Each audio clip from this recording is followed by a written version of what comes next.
Welcome to the Knowledge Center podcast. Join us today as teacher Michelle Bickhaus expands on and gives new insight to her Teaching Troubled Hearts blog in our first podcast and webinar series for educators. January's focus is Trauma 101, where we will be exploring everything you need to know about the basics of trauma. In her first interview, Michelle talks to Amy Voss, middle school teacher at Chaddock Special Education School, and gains her perspective on trauma using the Developmental Trauma and Attachment Program, or DTAP lens, and what it's like to work with students who have experienced trauma. Amy, thank you for joining me. No problem. I'm here with Amy Voss. And Amy, tell us a little bit about yourself. How long you've been at Chaddock, your role here, your background, the demographics of the students you work with. Well, I've been at Chaddock for 3 years. I've been involved in education for 20, and in those years I've spanned everything from birth to 3 to the elderly and dealing with Alzheimer's disease. So I've had a vast experience in the population there when it comes to different things. The group I work with now, I am a middle school language arts teacher. So I have 6th, 7th, and 8th graders. And they are working on, reading and writing and things of that nature. So, Okay, great. Thank you. What does the term trauma mean to you? Well, for me, trauma means any experience that someone has had that sends them into the fight or flight instinct. Mm-hmm. But it can look extremely different on every individual. So what might traumatize me or you may not be as traumatizing to someone else. And also, the response to trauma, I think, defines the trauma. Like, some of us had traumatizing experiences, but because of our environment we were in, we were able to process that differently.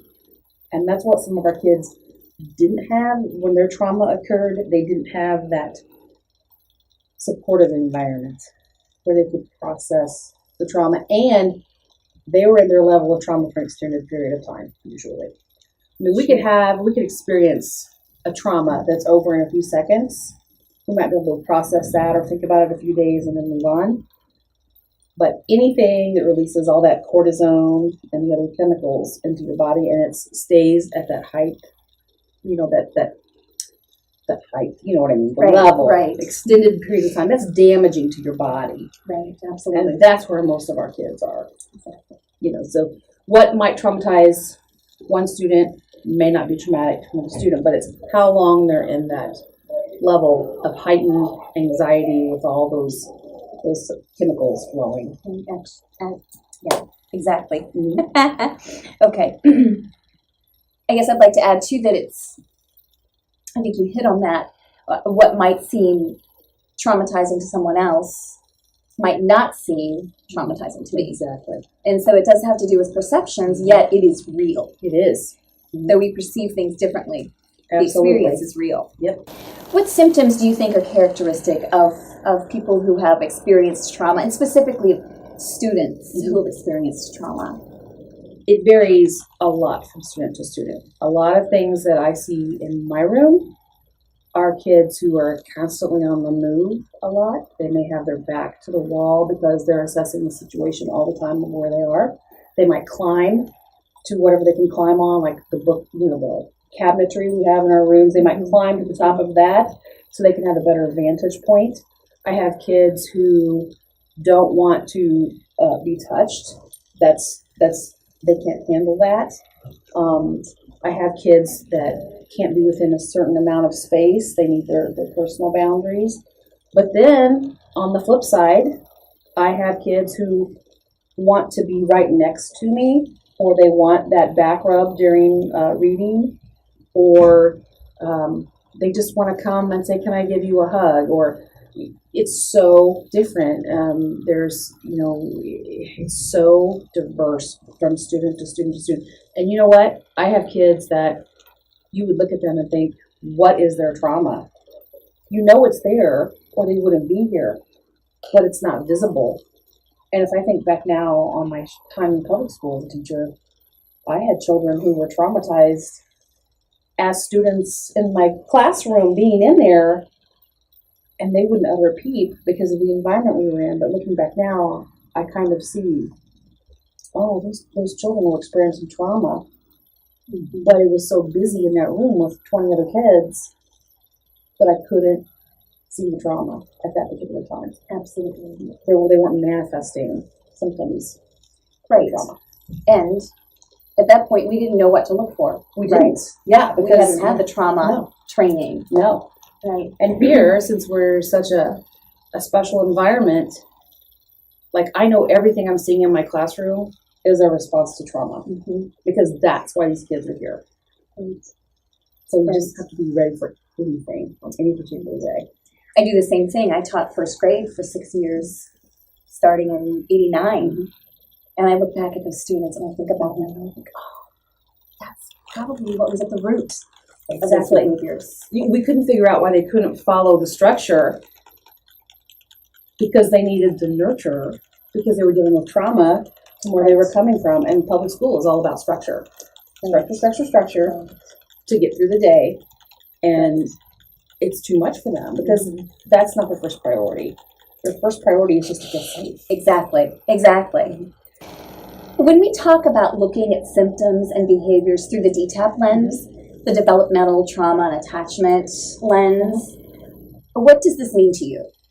That means that our students need to have their basic needs met first and foremost. They need to feel safe where they are and who they're with. They need to have, are they hungry? Are they thirsty? Are they cold? Are they scared? All of these needs need to be met first in order for what we do as teachers to take place next. Okay, great. So when using this DTAP lens to view the symptoms and behaviors, how do you go about supporting the children? This is where we differ from public school. It's amazing to watch here. I have a lesson to teach, and we have curriculum that has to be taught. But if those basic needs are not being met with our children, I can stand up in front of the class or sit with them in circle and talk all day, and they're not going to absorb any of it. So if somebody's anxious and needs comfort, I have to stop and do that. And if they need a drink of water, we need to get them a drink of water. If they have to go to the restroom, we need to take them to the restroom. Do they need the shoe tied? Let's tie their shoe. Let's do all of these things that they need to have basic needs met, because until we do that, none of the content that I have for that day is going to happen. And I've had mornings and afternoons where I can tell when I get a group of kids. My largest class has 8. So I can tell when they come into the room, something has happened or they're in a certain frame of mind. And we better talk about that and get some needs met before we start on our topic. Otherwise, it's not going to happen. So, if they're very restless and can I get a drink and when a snack and all these things, we're going to stop and do it then. Right. Because that's an immediate need being met. Or if somebody comes in right away and says, I can't, I just need a break. Would a 5-minute walk in the hallway help you? Yes. Can I do that? Yes, absolutely. Let's make that happen. But please come back so that they know that they're wanted back in the room. Right, exactly. And I find if we just take, there's been days where I've stopped and said, and we've already started a lesson, and I've just stopped and said, you know what, you guys are very restless today. I wonder what is going on. Can I help? Is there some way I can help? Let's just talk about it. And we'll just stop, and they'll tell me about what's going on. It may only take 2 to 5 minutes. We process it, we move on, and then inevitably, another student will say, maybe we should start reading now. So sometimes they're used to the process of processing, and then they're ready to face the day. But that's great. That is a hard thing as teachers sometimes for us to learn, because we are so intent on we've got to get this curriculum covered, and we have to get here by Friday, and now we're behind, and I don't have time, I got to go. That doesn't fly here. Right. You have to stop, and you have to meet needs. Right. And excuse me. And the transitions are particularly upsetting to the kids. And you can count on, if they're transitioning, if they've come from another class and they're coming to you for English, you can count on they are dysregulated. Yes. And it's like you said, you can present the best lesson, but you're talking to the walls if you don't do something to mitigate that dysregulation. And once you get past the basic needs, I have tons of things in my classroom that work with these kids. Mm-hmm. I mean, I have a shoebox-sized sand tray that while they're reading, they can just run their fingers through the soft sand. I mean, who doesn't love that feeling? Or they can wrap up in a blanket and feel secure. Or, you know, at the beginning of the year, I sat down with them and we picked out 3 or 4 fidgets that they really liked. And so those are available. And they don't make a big deal about it. Right. They know where it is. They can Right. go get it. They can sit down. Some of them will say, "Can I sit near you today? Can I have will you scratch my back while I read?" Excuse me. Will you scratch my back while I'm reading? Yeah, You know, right. and then I do. It sounds like bribery. And then I do. It sounds like bribery, but it really isn't, because I have this thing where we read aloud every day. And I think that's a skill kids need to have, to be able to read aloud. You never know when you need to stand in front of a room and read something. And these kids don't have that experience because they've always been able to squeeze through the cracks and stand in the background. And so this is a hard thing for our kids to do. Mm-hmm. So it's a huge risk. It's an academic risk. It makes them uncomfortable, especially at the beginning of the year. So what I did to combat that was I used a little food reward. And we have all kinds of things that our kids like. Mm-hmm. The Sour Patch Kids, the things of that nature. And when you participate, you're just automatically given that reward. But it's not just a reward. They have those senses that are being rewarded too. Exactly. You know, especially with the Sour Patch Kids. Our kids are really big into those different tastes. Mm-hmm. You know, so I have a whole range of those things. It really helps. It's just neat to watch that regulated class and bring them down. You know, and it is. It's extremely visible. And I'm probably about 50% nurture, 50% structure. And so what I do is I teach the structure, but to get the structure to work, I have to give the nurture. So I'm doing both at the same time, but I want them to know the structure of the class. So I have the same routine every morning.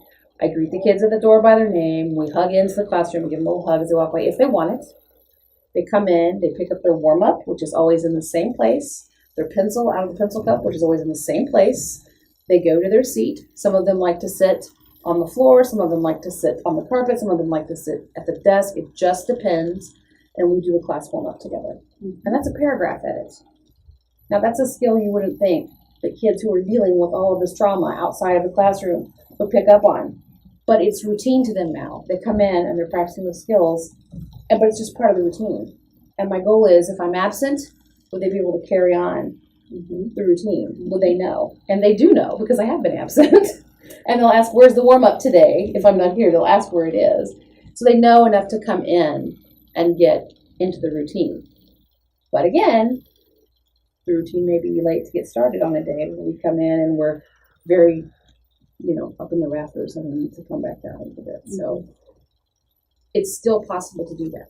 You can set expectations with the kids. But you have to understand as an educator that it is different in the fact that while you have these expectations, they have all this other stuff going on in the background. Education is not going to be your priority. It's not. You can, in public school, you can say, well, your grade's going to go down if you don't do this assignment.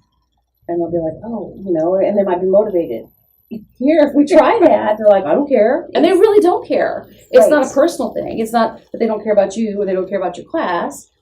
They have a lot of stuff going on. That is the least of their worries. Concerns, right? Mm-hmm. Exactly. But you can still give them as normal an experience as possible.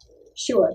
And I think you make a great point with maintaining that high structure. They need that in order to feel safe. Mm-hmm. They need that structure so that they know that it's safe to take the risks. That's right. In academics. Absolutely. And then all of that great nurture is really important as well. Yeah. Because, nobody likes reading. They all come in the door and they say, I hate reading. And I'm like, well, guess what? Everybody here does. And finally, I had a young man about a month ago. And we had a new student. He came in and he goes, I just want you to know I hate reading. And another student in my class said, I used to say that same thing, and then I met Miss Voss, and she changes you. That's beautiful. So I actually went home and cried for a while over that. But, it's because I provided a safe spot for him. Okay, what would be your best piece of advice to give to educators who might be working with students who have experienced this kind of trauma? Well, my best piece of advice is when you get up in the morning and you're getting ready for work, you better get yourself into a frame of mind that you do not know what to expect when you walk in the door.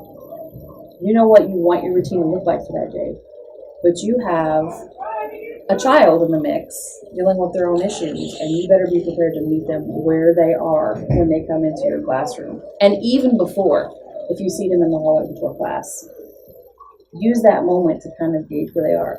But you need to be ready to meet those kids where they are as soon as they come to you in the day. It's going to be hard. It's difficult. It is very busy. And sometimes it is just sad. Sometimes it is a sad job. Honestly, there are nights when I take some of these kids home in my mind with me and worry about them and their choices. But they're counting on you to be the solid when they come in every day. They want consistency from you. So they have enough turmoil in what they're dealing with in their lives. So when they come to me, I want to give them that place where they don't feel the turmoil, where they can come in and, oh, there's my seat, there's my teacher, she meets my needs. Oh, I'm excited to be here and read this book. I feel safe here, so I'm going to take a chance and read. You know, these are all the things that we have to do. They also need to feel safe enough to know, and you have to be ready for this. When they come in and they're not okay, you need to know what to do to help them be a little more okay than they will when they come to you. Absolutely. Yeah. And you just have to know them. And that means you need to spend time with these kids. I call it building currency, stacking it up in the bank, because you're going to have to make a withdrawal on that at some point. And when they know that you've built with them, when these hard times come, when they come to the door and they're not okay, they're going to feel a little bit better not being okay around you. And that's a big load for us to carry here, but it's so important. I mean, if there was ever a place to not be okay, this is it. Because we're here to show you that it's going to be okay. Exactly. So that's what you have to remember. I have several years experience in public school, and I just find I almost wish I could do some of those years over. Oh, me too. Yes. Yes. Yes. Yes. With some of those kids. I can think of a handful of them. So here I feel like every day I'm ready for something like that. And I think that's what, it's a hard job. It's hard to work with kids with trauma, but it is so, it just leaves you with a really a good sense of peace. Well, you're thankful that you can be the place Yes. where they can trust and feel Yes. safe because of the knowledge we have and the compassion and compassionate environment we've created for them. Absolutely. And it is heavy. It is. It really is heavy. It's extremely. You're great at it. Thank you. Thank you.